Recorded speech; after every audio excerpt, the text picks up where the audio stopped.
কলাপাড়ায় যুবককে পেটালেন সেনা সদস্য। হাসপাতালে কাতরাচ্ছেন আহত মিশকাত, থানায় অভিযোগ দায়ের করা হয়েছে। পটুয়াখালীর কলাপাড়ায় এক সেনা সদস্য হত্যার উদ্দেশ্যে পিটিয়ে জখম করলেন মিশকাত নামের এক যুবককে। ঘটনাটি ঘটেছে রবিবার ৩১ মার্চ দুপুরে উপজেলার মহিপুর থানার পুরান মহিপুর এলাকায়। এ ঘটনায় মঙ্গলবার বিকেলে আহতর বাবা শাহ আলম ৬ জনকে আসামি করে মহিপুর থানায় একটি এজাহার দাখিল করেছেন। ঘটনার বিবরণে জানা গেছে, ১১ বছর আগে উপজেলার নীলগঞ্জ ইউপির হলদিবাড়িয়া গ্রামের মোহাম্মদ শাহ আলমের পুত্র মোহাম্মদ আলামিনের সাথে পুরান মহিপুর এলাকার শহীদ চৌকিদারের কন্যা মোসাম্মদ রিনা আক্তারের বিবাহ হয়। তাদের ৫ বছরের একটি ছেলে রয়েছে। কয়েক মাস পূর্বে পারিবারিক কলহের জেরে রিনা আক্তার মহিপুর থানায় আলামিনের নামে একটি যৌতুক মামলা দায়ের করেন। আলামিন ঢাকা একটি চাইনিজ রেস্টুরেন্ট কর্মরত থাকায় তার নামে মামলায় যে ওয়ারেন্ট হয়েছে তা সে জানত না। এই ঈদে বাড়িতে এসে বন্ধুদের একটি অনুষ্ঠানে যোগ দিলে মহিপুর থানা পুলিশ আলামিনকে গ্রেফতার করে। পরে আত্মীয়রা থানায় গেলে পুলিশ কর্মকর্তা তাদেরকে বাদীর সাথে মীমাংসা করে আসতে বলেন। রবিবার সকালে বাবা ভাইসহ ৭ জন রিনা আক্তারের বাড়িতে যান। ছেলের বাবা পুরনো সবকিছু ভুলে সামনে যাতে তারা ভালো হয়ে চলতে পারে তার জন্য আহ্বান জানান। কিন্তু মেয়ের বাবা রাজি না হওয়ায় চলে যাচ্ছিলেন। পথিমধ্যে মেয়ের ভাই সেনা সদস্য মেহেদী হাসান এবং নেতৃত্বে ৫ জন পথ আটকায় এবং ছেলের ছোট ভাই মিশকাতকে হত্যার উদ্দেশ্যে পিটিয়ে গুরুতর জখম করেন। তাকে উদ্ধার করতে যে এগিয়ে আসে তাকেই লাঠি দিয়ে আঘাত করে ওই সেনা কর্মকর্তা। এ সময় আহতর সাথে থাকা মোবাইল, ৩৭,০০০ টাকা, মানিব্যাগ এবং এটিএম কার্ড ছিনিয়ে নিয়ে যায়। এমনকি ছেলে ধরে নিয়ে যেতে এসেছে বলে পুলিশকে খবর দেয়।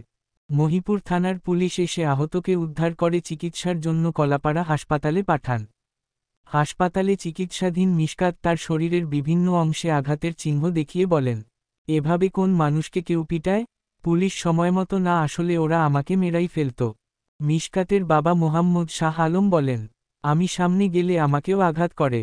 পরে ছেলেই কান্না সহ্য করতে না পেরে আমি তার উপর শুয়ে পড়ি। আমি আইনশৃঙ্খলা বাহিনীর কাছে এর সঠিক বিচার চাই। অভিযুক্ত সেনা সদস্য মেহেদী হাসান বলেন, আমার বোন জামাই পরকীয়ায় আসক্ত, যার প্রমাণ নিয়ে আমি একাধিকবার তাদের বাড়িতে গেছি, তাদের আত্মীয়দের সাথে কথা বলেছি, কিন্তু তারা কোন ব্যবস্থা গ্রহণ করেনি। বাধ্য হয়ে আমরা মামলা দিয়েছি। তিনি আরও বলেন, আমি যে বাড়ি আছি তারা তা জানত না। তাই জামায়াত নেতাসহ দলবল নিয়ে আমার ভাগ্নেকে অপহরণ এবং আমার বোনের কাছ থেকে জোর করে মুচলেকা নেয়ার জন্যই এসেছিল। আমি তাদেরকে আপ্যায়ন করেছি, আর তারা যখন যাচ্ছিল তখন আমার বোনকে মিশকাত অকথ্য ভাষায় গালিগালাজ করে।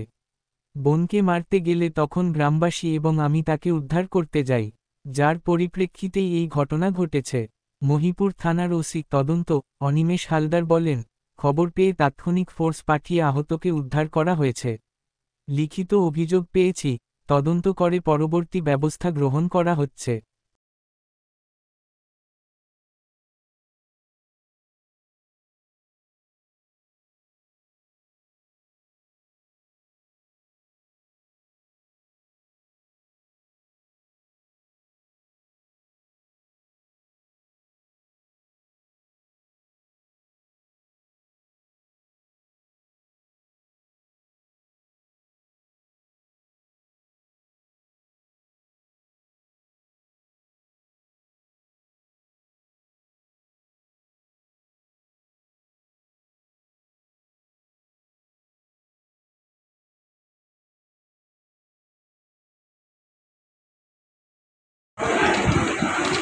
আমার ছেলের নামে আমার বউ কেস করছে, এই জন্য ছেলে ডাকাইতে আইসে পর পুলিশের দিয়ে ধরাইছে।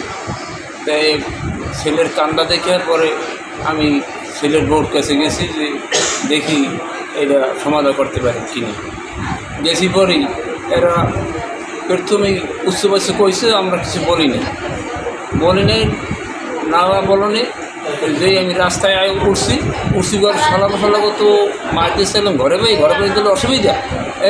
এখন কেটা কমে আছে লাঠি লইল, এই যে লাঠি লইল ওরা ওই আমার পুত্র আবার সেনাবাহিনী, ওই সেনাবাহিনীর লাঠি ওদিক দিয়ে সাইজ করি। নাম কি? নাম মেহেদী হাসান। লাঠি লইয়া এই সেনাবাহিনীর লাঠি নিয়ে নিয়ে পিটে শুরু করেছে। আমার ছোটো ছেলেরে পিটে সবাই ফেলাইছে। ফেলাইছে পরে আমরা ধরতে গেছি, ওই জায়গায় ধরছে হ্যারেই আট পাশে পিটান মারে, আরও কয়েকজনের পিটাইছে। তারপরে আর আমার কয়েক তুই যদি চলে তা তোরও পিটাম, তা আমি একে নিশ্চয় দাঁড়াই রয়েছি, আর কিছু বলি নাই। তা আমার পিটাই না, কিন্তু আমার ছেলের পিটাই একেবারে কোনো জায়গা ফাঁক রাখে না, এত জায়গা পিটান।